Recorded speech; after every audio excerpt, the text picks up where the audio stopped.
Olá, começa mais um programa Em Pauta da TV Câmara Municipal de Campinas. Lembrando que aqui é o espaço para você conhecer mais sobre o trabalho dos 33 vereadores do Legislativo Campineiro. Nosso entrevistado de hoje é o vereador professor Alberto do PR. Olá, vereador, muito obrigada pela sua participação. Oi, sempre é um prazer, uma oportunidade poder compartilhar dos nossos trabalhos legislativos para a população de Campinas. Vamos falar então, dos projetos e leis que já foram sancionadas, vereador. Tem um projeto que cria o selo Amigos da Cultura que tramita na casa. Esse é um projeto bastante interessante, porque ele nasceu na própria Secretaria da Cultura. Contatos que nós tivemos, a minha assessoria, e eles apresentaram essa possibilidade de estarmos criando um selo uma maneira de reconhecer o trabalho daquelas instituições parceiras com a cultura. E a maneira que nós achamos de gratificar, de reconhecer essas instituições que apoiam a cultura na cidade. E esse projeto, então, ele gestou do próprio funcionário, as pessoas que trabalhavam lá na cultura, que pensaram, por que a gente não faz um selo Amigos da Cultura e uma maneira de reconhecermos, então, todos que cooperam diretamente com a cultura na cidade.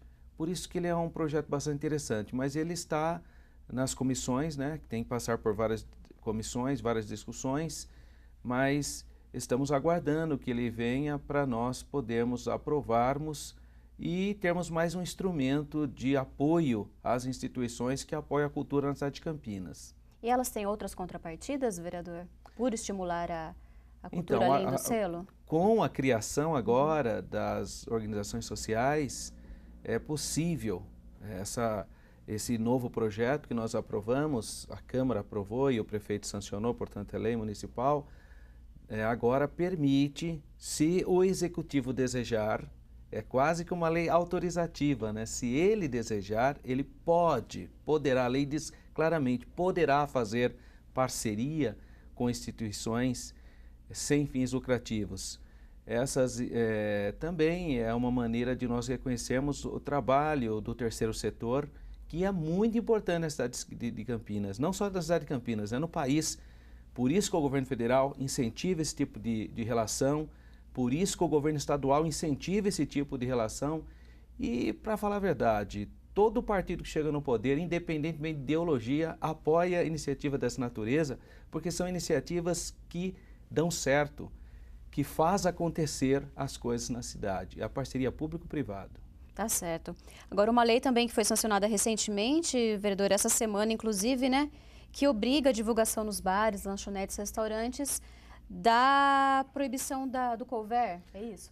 Porque isso é uma lei estadual já, quando você vai num restaurante, eles dão aquela entrada, mas na verdade sem avisar, não dá, Às vezes a pessoa nem pediu e... Exatamente, você chega, eles vão e colocam para você, às vezes até uma entrada que fica até superior ao próprio prato principal, Aí a hora quando chega o prato principal, você já está satisfeito.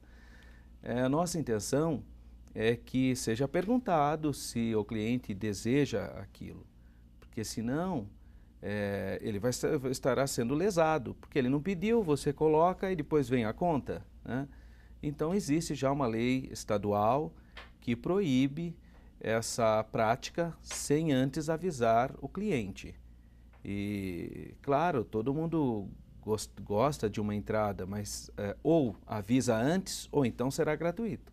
Então ele tem o direito de não pagar por esse caso ele não tenha pedido. Se ele não for avisado, se ele não pediu, então ele não precisa. A lei diz isso, não precisa pagar se ele não pediu.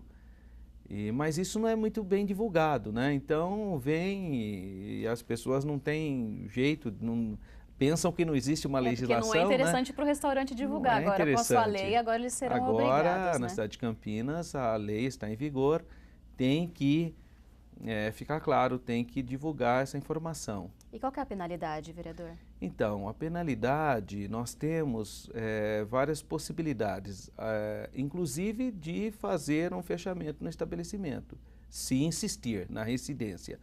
As nossas leis, na verdade, elas são leis preventivas, no primeiro momento, educativas, leis educativas.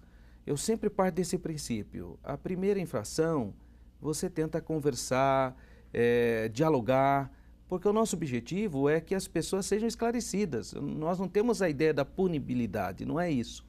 Agora, se as coisas não funcionam dessa maneira, então você é obrigado a impor, né? Aí vem a questão da coisa, a multar e até chegar ao extremo, que não é o nosso objetivo, né? O objetivo desse projeto, de maneira alguma, é punir simplesmente o estabelecimento, não é isso. Nós queremos que seja informado, é informação. Então a ideia é educação. Nosso objetivo é que as pessoas sejam esclarecidas, né? Lembrando que a lei que o vereador obriga que seja divulgada nos bares, restaurantes, lanchonetes, é a Lei Estadual 14.536 de 2011. Então não se esqueça, fique atento e veja se está ocorrendo a divulgação nesses locais, né, para não ser lesado. Exatamente. E é uma maneira de você informar o seu cliente, uma coisa simples, não tem nenhum, não gera despesas, né? Coloca lá a observação e pratica, obviamente, o conteúdo da lei. Claro, e o senhor estará fiscalizando, claro, a aplicabilidade dessa lei. Claro, né? Claro. Agora, outra lei também, vereador, que já foi sancionada, obriga a lavagem das laranjas usadas na produção de suco em máquinas automáticas. Por qual razão o senhor propôs essa... Bom, eu acho que quem está nos assistindo, e provavelmente você também, já deve ter ficado preocupado quando vai tomar um suco de laranja daquelas máquinas que vão apertando as laranjas sem descascá-las, né? Será que aquelas laranjas foram higienizadas, foram devidamente lavadas? Porque nós sabemos que os resíduos dessas produções de laranja, a maneira que ela é colocada nas caixas, encaixadas, o transporte, elas vêm contaminadas, né? Então a gente tem e aí surgiram denúncias de locais, lanchonetes e bares que tinham essas máquinas e a pessoa abria a caixa lá, pegava a laranja jogando, não tinha higienização, não lavava a laranja, não tinha nada. E aí, devido a essas denúncias, falou, olha, a solução é nós criarmos uma lei que, na verdade, existem umas coisas que eu entendo, como na parte da pedagógica, né? Eu sempre vou para um viés que o senso comum deveria impedir certas práticas. Por exemplo, a higienização das laranjas. É uma coisa tão óbvia. Para quem está vendendo um suco de laranja, pelo amor de Deus, deve higienizar. Não precisaria de uma lei, teoricamente. Mas as denúncias, e a preocupação da gente mesmo em chegar e ver certas situações fez com que eu criasse essa lei, ela foi aprovada, ela teve uma repercussão boa na cidade. Os próprios comerciantes entendem que eles ficaram muitos já faziam isso e também criticavam aqueles que não usavam esse processo de higienização das laranjas.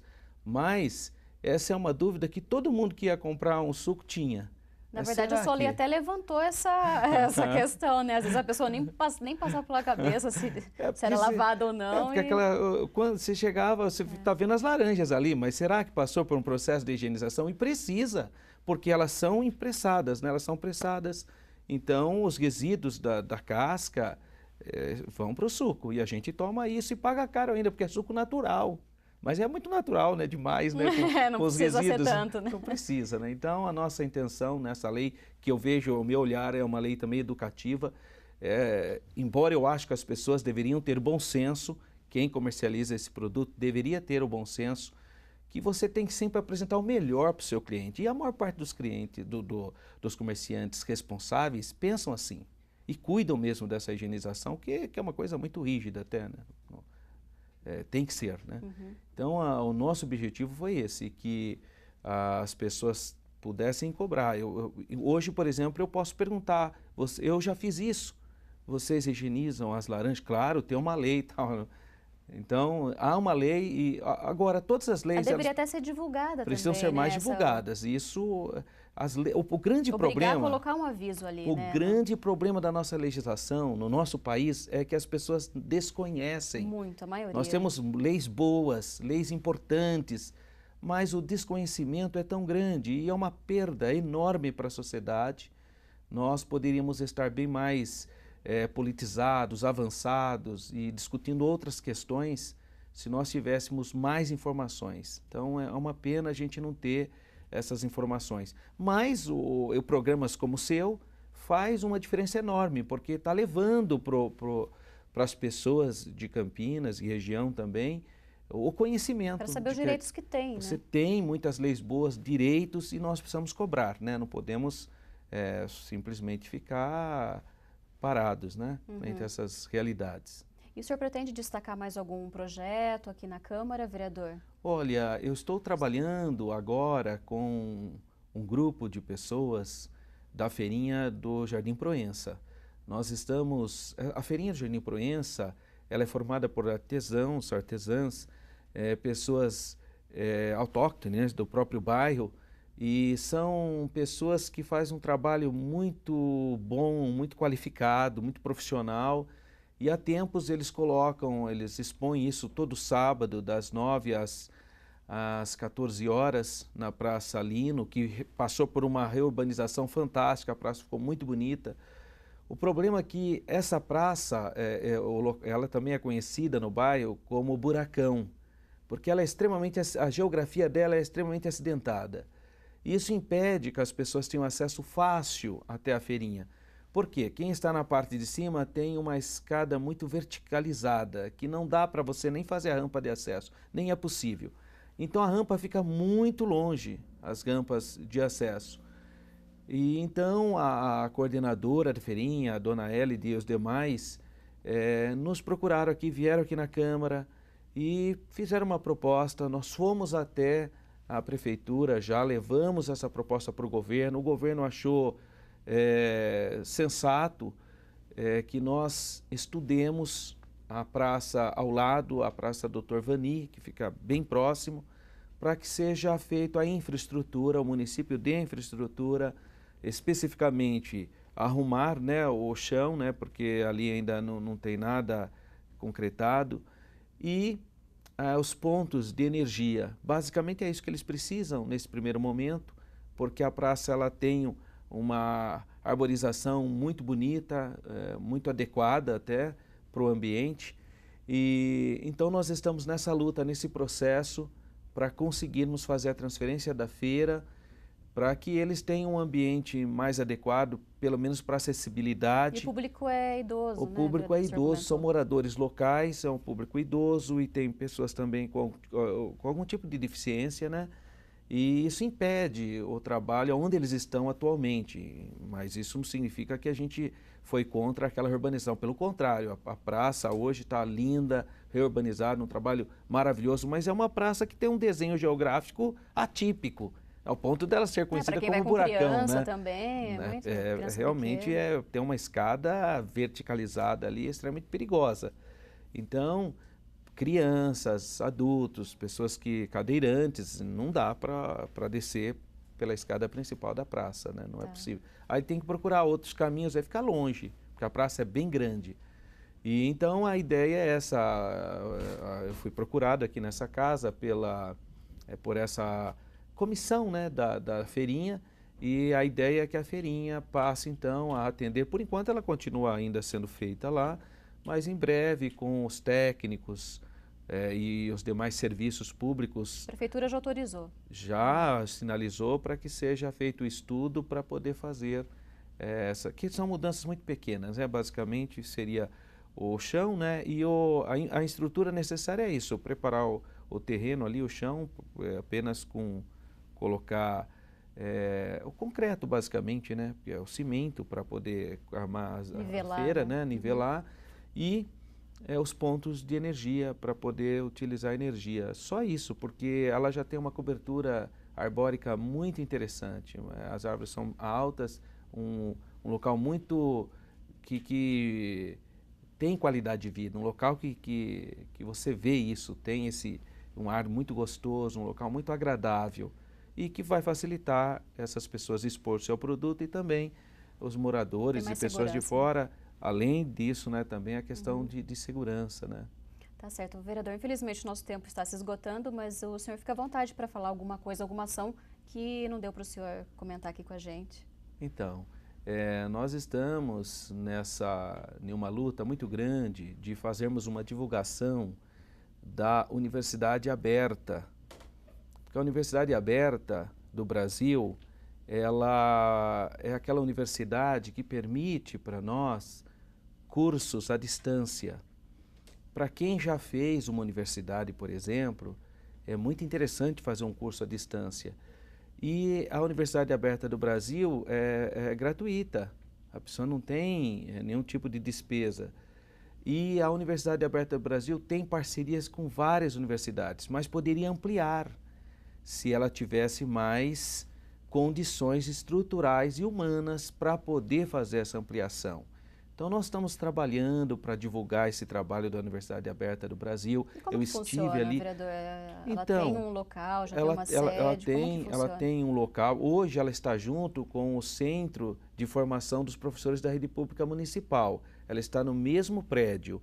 Então o Centro de Formação do Professor cedeu 2 salas amplas, boas, salas boas, e também tem a própria prefeitura cedeu alguns funcionários, né?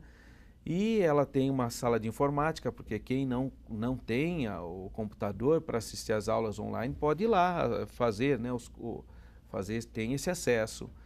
E então ela está disponível. O problema é que nós temos uma demanda enorme na cidade de Campinas e as vagas são poucas ainda, porque a estrutura e o pessoal ainda não permite essa ampliação. Então, o nosso trabalho é estarmos fomentando esse debate, divulgando, para que sejam dados um pouco mais de estrutura, porque a Universidade Aberta ela tem tudo para ajudar muita gente. Porque é voltado para todas as pessoas. Primordialmente, a ideia seria voltar para o professor da Rede Pública Municipal, mas ela é aberta. Por isso que é a Universidade Aberta do Brasil, né? Ela é aberta para qualquer pessoa que queira fazer. Ou pode ser a primeira graduação? Pode ser a primeira graduação. É uma opinião pessoal minha. Eu sempre, quando alguém vem me perguntar se ele deve fazer uma universidade presencial ou não presencial, eu sempre digo que a primeira faculdade da gente deve ser presencial. Por quê? Porque a gente vai ter vida acadêmica. Você vai saber, você vai entender como é que funcionam as estruturas. Uma segunda faculdade, aí tudo bem, aí a pessoa pode fazer não presencial. Agora, eu entendo também as dificuldades das pessoas, né? Não são todas as pessoas que têm condições de fazer uma faculdade presencial. Então, eu diria que cada caso é um caso, né? Eu não posso... Agora, um conselho pessoal meu, como professor, como alguém envolvido na área de ensino, eu sempre oriento as pessoas, a primeira faculdade faça presencial e depois as outras, se não puder fazer presencial, aí sim tenham a oportunidade de fazer não presencial, né? Tá certo. Vereador, muito obrigada pela sua presença e o senhor fica à vontade para voltar e falar mais sobre as suas ações nesses 2 anos. Muito obrigado. Eu mais uma vez quero parabenizar o programa. Eu assisto, eu acompanho o programa, porque ele realmente é um programa que a gente que traz informações, a gente fica sabendo do que está acontecendo na nossa cidade. A nossa intenção é prestar contas aqui do trabalho da Câmara. Obrigada, vereador. O Em Pauta fica por aqui, lembrando que você pode acompanhar a entrevista do vereador professor Alberto no YouTube, também no canal da TV Câmara Campinas. Nós agradecemos a sua audiência e continue com a nossa programação.